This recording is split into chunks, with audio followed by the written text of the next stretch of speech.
Hi hello வணக்கம். Welcome to our channel market sense. நான் உங்கள் ராகுல். இன்றைக்கி இந்த வீடியோவில் காலா ப்ரிசிஷன் இன்ஜினியரிங் அப்படிங்கிற ஒரு கம்பெனி வந்து ஐபிஓ லான்ச் பண்ணியிருக்காங்க. அந்த ஐபிஓட டீட்டெயில்ஸ், அது அப்ளை பண்ணலாமா வேணாம்ன்றதை பற்றி ரொம்ப டீட்டெயில்டாக நம்ம டிஸ்கஸ் பண்ண போகிறோம். இதான் நீங்கள் ஃபஸ்ட் டைம் என்னோட சேனலுக்கு வரீங்கன்னா எனக்கு உங்ககிட்ட ஒரு சின்ன ரிக்வெஸ்ட் இருக்குது. இந்த சேனலில் ஸ்டாக் மார்க்கெட், பர்சனல் ஃபினான்ஸ், அப்புறமா இன்சூரன்ஸ் ரிலேட்டடான யூஸ்ஃபுல்லான கண்டென்ட்ஸ் நான் போஸ்ட் பண்ணிருப்பேன். ஸோ என்னோட சேனலை சப்ஸ்கிரைப் பண்ணி பெல் ஐக்கன் கிளிக் பண்ணுங்கள். ஸோ தட் நான் வீடியோ அப்லோட் பண்ணும்போது உங்களுக்கு நோட்டிஃபிகேஷன் வரும். அது மட்டும் இல்லாமல் லாங் டேர்ம் இன்வெஸ்ட்மெண்ட் பண்ணுறதுக்காக நான் வந்து ஆல்ரெடி 2 வீடியோ பர்சனலாக நான் இன்வெஸ்ட் பண்ணுறது, நான் ஏன் இன்வெஸ்ட் பண்ணுறேன் அப்படிங்கிறத பற்றி ரொம்ப டீட்டெயில்டாக டிஸ்கஸ் பண்ணி 2 வீடியோஸ் போஸ்ட் பண்ணியிருக்கேன். அந்த வீடியோஸோட லிங்க் நான் உங்களுக்கு கொடுக்குறேன். கண்டிப்பாக நீங்கள் அதை போய் பாருங்கள். உங்களுக்கு அது கண்டிப்பாக யூஸ்ஃபுல்லாக இருக்கும். இப்போ வாங்க வீடியோ பின்னாடி போகலாம். ஃபஸ்ட் நம்ம ஐபிஓ டீட்டெயில்ஸ் பார்த்துடலாம். இந்த ஐபிஓ வந்து சைஸ் வைஸ் பார்க்கும்போது ஒரு சின்ன ஐபிஓ தான். இதில் வந்து அவங்க ரைஸ் பண்ணுற ஓவரால் அமௌண்ட் பார்த்திங்கன்னா 167.93 crores. இதில் ஃப்ரெஷ் ஷேர் இஷ்யூ பண்ணி அவங்க ரைஸ் பண்ணுற அமௌண்ட் பார்த்திங்கன்னா 135.34 crores. இருக்கிற ஷேர்ஸ் ஆஃப்லோட் பண்ணி அவங்க ரைஸ் பண்ணுற அமௌண்ட் பார்த்திங்கன்னா 32.59 crores. இதோட ப்ரைஸ் பேண்டு பொறுத்த வரைக்கும் 503 to 529 per ஷேரு. நம்ம எப்போதுமே அப்பர் ப்ரைஸ் பேண்டில் தான் அப்ளை பண்ணணும். அதாவது 529 per ஷேருக்கு நம்ம அப்ளை பண்ணணும். ஐபிஓ ஓப்பன் டேட் பார்த்திங்கன்னா Monday September 2nd, 2024. IPO close date September 4th, 2024. Allotment கிடச்சிதா இல்லையா அப்படிங்கிறது உங்களுக்கு September 5th Thursday தெரிஞ்சிடும். இனிஷியேஷன் ஆஃப் ரீஃபண்ட்ஸ் பார்த்திங்கன்னா September 6th Friday. உங்களுக்கு ஷேர்ஸ் கிடச்சிருந்துச்சுன்னா உங்கள் அக்கௌண்ட்டில் கிரெடிட் ஆகிற டேட் பார்த்திங்கன்னா Friday September 6, 2024. கிடச்சிச்சுன்னா லிஸ்ட் ஆகிற டேட் பார்த்திங்கன்னா September 9 Monday 2024. Through UPI mandate apply பண்ணுறீங்கன்னா நீங்கள் வந்து 5 PM September 4th நீங்கள் அப்ளை பண்ணணும். அப்போ தான் உங்களுக்கு கிடைக்கும். ரீட்டைல் இன்வெஸ்டர்ஸ் பொறுத்த வரைக்கும் மினிமம் ஒரு லாட்டு 28 ஷேர்ஸு. அதுக்கு தேவைப்படுற அமௌண்ட் வந்து 14,812. அதுவே மேக்ஸிமம் 13 லாட்ஸு. அதில் வந்து அரௌண்ட் 364 ஷேர்ஸ் வரும். அதுக்கு தேவைப்படுற அமௌண்ட் வந்து 1,92,556 rupees வந்து தேவைப்படுது. இவங்க வந்து ஐபிஓ ரிசர்வேஷன் இருக்கு இல்லையா, அதில் பர்சன்டேஜ் பார்த்திங்கன்னா 50% வந்து குவாலிஃபைடு இன்ஸ்டிடியூஷனல் பிட்டர்ஸ் பெரிய ப்ரைஸுக்கு அவங்க போடுறாங்க. ரீட்டைல் மாதிரிப்பட்டவங்களுக்கு அப்ளை பண்ணுறதுக்கு 35.03 வந்து அவங்க ரிசர்வ் பண்ணியிருக்காங்க. ஹை நெட்வொர்த் இண்டிவிஜுவலுக்கு பார்த்திங்கன்னா 15% வந்து ரிசர்வ் பண்ணியிருக்காங்க. இவங்க இந்த கம்பெனி வந்து 2009 வந்து ஸ்டார்ட் பண்ணியிருக்காங்க. ஸோ இவங்க வந்து என்னெல்லாம் மேனுஃபேக்சர் பண்ணிங்கன்னா ஸ்ப்ரிங்ஸ் மெயினாக வந்து மேனுஃபேக்சர் பண்ணுறாங்க. ரிசர்ச் அண்ட் டெவலப்மெண்ட் பண்ணி அதை மேனுஃபேக்சர் பண்ணுறாங்க. இவங்க disk and strip springs, spiral springs, அப்புறமா அந்த ஃபாஸ்டனிங் சொல்யூஷன் அந்த நட் அண்ட் போல்ட் சொல்லுவாங்கல்ல, அதை வந்து ஸ்பெசிஃபிக் ஓஇஎம்ஸுக்கு இவங்க பண்ணி கொடுக்குறாங்க.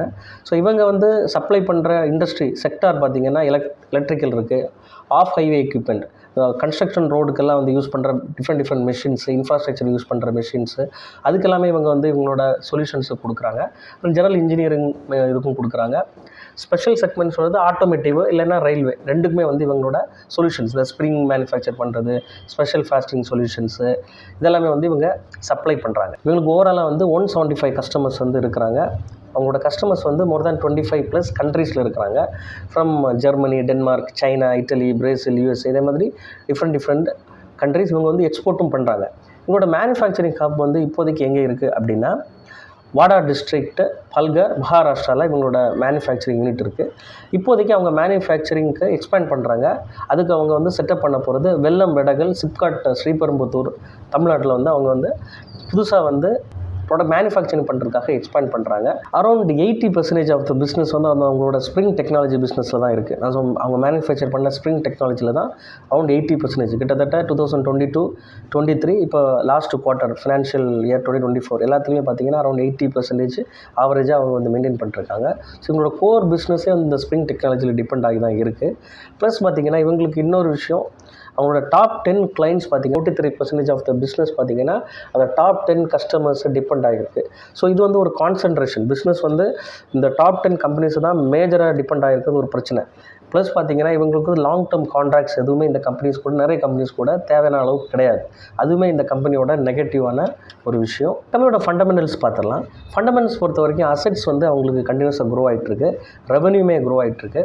ப்ராஃபிட் ஆஃப்டர் டேக்ஸ் வந்து 2022 கண்டினியூஸாக March 2024 வரைக்கும் இன்க்ரீஸ் ஆகிட்டு இருக்குது. லேட்டஸ்ட்டாக பார்த்திங்கன்னா 22.33 crores வந்து அவங்க ப்ராஃபிட் பண்ணியிருக்காங்க. நெட் ஒர்த் இன்க்ரீஸ் ஆகிட்டு இருக்குது. ரிசோர்ஸ் அண்ட் சர்ப்ளஸும் வந்து இன்க்ரீஸ் ஆகிட்டு இருக்குது. உங்களோட ஓவரால் பாரோயிங்ஸ் பார்த்திங்கன்னா 55 crores. ஸோ நான் வந்து கேஷ் ஃப்ளோ செக் பண்ணேன். ஸோ இங்கே வந்து எதுவுமே வந்துட்டு நெகட்டிவாக இல்லை. ஸோ உங்கள் கடனை வந்து ஓவராலாக நல்லா மெயின்டைன் பண்ணுறாங்க அப்படிங்கிறது இதில் தெரியுது. அது வந்து முக்கியமாக இந்த கீ பெர்ஃபார்மன்ஸ் இண்டிகேட் பார்க்கும்போது உங்களுக்கு தெரிஞ்சிடும். ரிட்டர்ன் ஆஃப் ஈக்விட்டி பார்த்தீங்கன்னா 23.59, ரிட்டர்ன் ஆன் கேபிட்டல் எம்ப்ளாய்ட் பார்த்தீங்கன்னா 19.91, கிட்டத்தட்ட 20. ஸோ ஒரு 4% டிஃப்ரென்ஸ். ஸோ நல்லபடியாக ஓரளவுக்கு நல்லா மெயின்டைன் பண்ணுறாங்க. டெப்ட் டு ஈக்விட்டி பொறுத்த வரைக்கும் 0.53, பரவாயில்லாத ஒரு கடன் தான். ரிட்டர்ன் ஆஃப் நெட் ஒர்த் பொறுத்த வரைக்கும் 21.38, பரவாயில்ல. ப்ரைஸ் டு புக் வேல்யூ பொறுத்த வரைக்கும் 5, பேட் பார்த்தீங்கன்னா 11.89. ஏர்னிங் பர் ஷேர் பொறுத்த வரைக்கும் 22, ப்ரீ ஐபிஓ, போஸ்ட் ஐபிஓ வந்து 17.63 இருக்குன்னு சொல்கிறாங்க. P/E வந்து போஸ்ட் ஐபிஓ வந்து 30 இருக்கும் அப்படின்னு சொல்கிறாங்க. உங்களோட பிஎஸ் நம்ம கம்பேர் பண்ணும்போது 30 அப்படிங்கிறது ஓரளவுக்கு வேல்யூபிளாக தான் இருக்குது. ப்ரைஸ் டு புக் வேல்யூ வந்து பார்த்திங்கன்னா 5 இவங்களுக்கு. அதுவுமே கிட்டத்தட்ட ஒரு ரீசனபிளான ஒரு விஷயமாக தான் இருக்குது. இவங்க ரைஸ் பண்ணுற அமௌண்ட் பார்த்திங்கன்னா வெள்ளம் வடகல் சிப்காட் ஸ்ரீபெரும்புத்தூரில் வந்து அவங்க திருப்பி ரீஇன்வெஸ்ட் பண்ண போகிறாங்க. ஸோ மேனுஃபேக்சரிங் யூனிட் க்ரியேட் பண்ண போகிறாங்க. ஆல்ரெடி வந்து இருக்கிற யூனிட்ஸில் வந்து மேனுஃபேக்சரிங் கெப்பாசிட்டி வந்து இன்க்ரீஸ் பண்ண யூஸ் பண்ணுவாங்க. அதே சமயத்தில் ஆல்ரெடி இருக்கிற கடனை வந்து அவங்க வந்து திருப்பி அடைக்கிறதுக்கும் இந்த அமௌண்ட் வந்து யூஸ் பண்ண போகிறாங்க. ஜெனரல் கார்ப்பரேட் பர்பஸுக்கும் இந்த அமௌண்ட் இவங்க யூஸ் பண்ண போகிறாங்க. ஸோ இந்த கம்பெனியை பொறுத்த வரைக்கும் நம்ம பார்க்க வேண்டியது, கம்பெனி ஒரு சின்ன கம்பெனி, கம்பெனிக்கு பெருசாக கடன் இல்லை, ஓவராலாக வந்து நல்லா தான் மேனேஜ் பண்ணிட்டு போகிறாங்க. நம்ம கீ பெர்ஃபார்மன்ஸ் இண்டிகேட்டர்ஸ், கேஷ் ஃப்ளோலாம் பார்க்கும்போது நல்லா தான் மெயின்டைன் பண்ணியிருக்காங்க. பட் இந்த நெகட்டிவான விஷயம் அப்படிங்கிறது இவங்க வந்து இவங்களோட கிளைண்ட் கான்சன்ட்ரேஷன் தான். இவங்க வந்து கிட்டத்தட்ட 50% ஆஃப் அவங்களோட ரெவன்யூ பார்த்திங்கன்னா கிட்டத்தட்ட 10 டாப் 10 கிளைண்ட்ஸ்லேருந்து அவங்க எடுக்கிறாங்க. அது வந்து ரொம்ப கான்சன்ட்ரேஷனாக இருக்குது. ப்ளஸ் இவங்க வந்து லாங் டேர்ம் டீல் எதுவுமே இந்த கிளைண்ட்ஸு கூட அவங்க இல்லை. ஸோ அந்த டைமில் என்ன நமக்கு தெரிய வருது அப்படின்னா, எப்போ வேணால் இந்த கான்ட்ராக்ட்ஸ் வந்து கேன்சல் ஆக சான்சஸ் இருக்குது. ஸோ இவங்க வந்து ஃபர்தராக வந்து கிளைண்ட்ஸை வந்து டைவர்சிஃபை பண்ணி ப்ளஸ் வந்து அவங்க லாங் டேர்ம் கான்ட்ராக்ட்ஸில் போகும்போது இந்த கம்பெனி நல்லா பெர்ஃபார்ம் பண்ணுறதுக்கு வாய்ப்புகள் இருக்குது. ஸோ இந்த கம்பெனியை பொறுத்த வரைக்கும் ஃபண்டமெண்டல்ஸ் நல்லா இருக்குது. லாங் டேர்முக்காக அப்ளை பண்ணலான்னா கண்டிப்பாக அப்ளை பண்ணலாம். அப்ளை பண்ணி கிடைக்கிற ப்ராஃபிட்ஸில் வந்து நம்ம வந்து லாங் டேர்முக்காக ஹோல்ட் பண்ணிவிட்டு நம்ம போட்ட முதலீடை வந்து திருப்பி எடுக்கிறது தான் ஒரு நல்ல விஷயமா இருக்கும். ஏன்னா இந்த ஐபிஓஸ் எல்லாமே பார்த்திங்கன்னா ஓவரால் நம்ம ஹிஸ்ட்ரி இந்த கம்பெனி பற்றி தெரியாது. ஒரு வாட்டி அவங்க லிஸ்ட் ஆகி அவங்க எப்படி பெர்ஃபார்ம் பண்ணுறது பொறுத்து தான் அதோட பெர்ஃபார்மன்ஸ் நமக்கு இருக்கும். ஸோ யாராவது அப்ளை பண்ணி உங்களுக்கு வந்துட்டு இந்த அலாட்மெண்ட் கிடைக்குது அப்படின்னா அந்த லிஸ்டிங் கெயினில் ஒரு ப்ராஃபிட் கிடைக்குங்களா, அந்த ப்ராஃபிட்டை மட்டும் நம்ம வச்சுட்டு நம்ம போட்ட காசை 15,000 ருபீஸ் போடுறோன்னா அந்த காசை விற்று வெளில வரும்போது நம்ம பேலன்ஸாக கிடைச்ச ப்ராஃபிட்டை மட்டும் தான் இன்வெஸ்ட் பண்ணியிருக்கோம். அதுவும் நமக்கு ஒரு நல்ல ஒரு க்ரோத்தை கொடுக்கும். நம்ம வந்து ஒரு ஃபினான்ஷியல் இயர் இல்லை 2-3 குவார்ட்டர்ஸ் வெயிட் பண்ணி இந்த கம்பெனி எப்படி பெர்ஃபார்ம் பண்ணுது அப்படிங்கிற போது நமக்கு வந்து கிளியர் ஐடியா அந்த கம்பெனி பற்றி தெரிஞ்ச அப்புறமா ஃபர்தராக இன்வெஸ்ட் பண்ணி போகிறது நல்லது அப்படிங்கிறது என்னோட வியூ. இந்த வீடியோ உங்களுக்கு கண்டிப்பாக யூஸ்ஃபுல்லாக இருந்திருக்கும் நம்புகிறேன். இந்த வீடியோ உங்களுக்கு யூஸ்ஃபுல்லாக இருந்துச்சுன்னா இந்த வீடியோ லைக் பண்ணுங்கள், உங்கள் கருத்துக்களை கமெண்ட்டில் சொல்லுங்கள். உங்கள் ஃப்ரெண்ட்ஸ் அண்ட் ஃபேமிலிஸுக்கு யாராவது ஸ்டாக் மார்க்கெட்டில் இன்ட்ரெஸ்ட்டாக இருக்காங்கன்னா அவங்களுக்கும் ஷேர் பண்ணுங்கள். ஸோ தட் இது அவங்களுக்கு யூஸ்ஃபுல்லாக இருக்கும். நன்றி, வணக்கம்.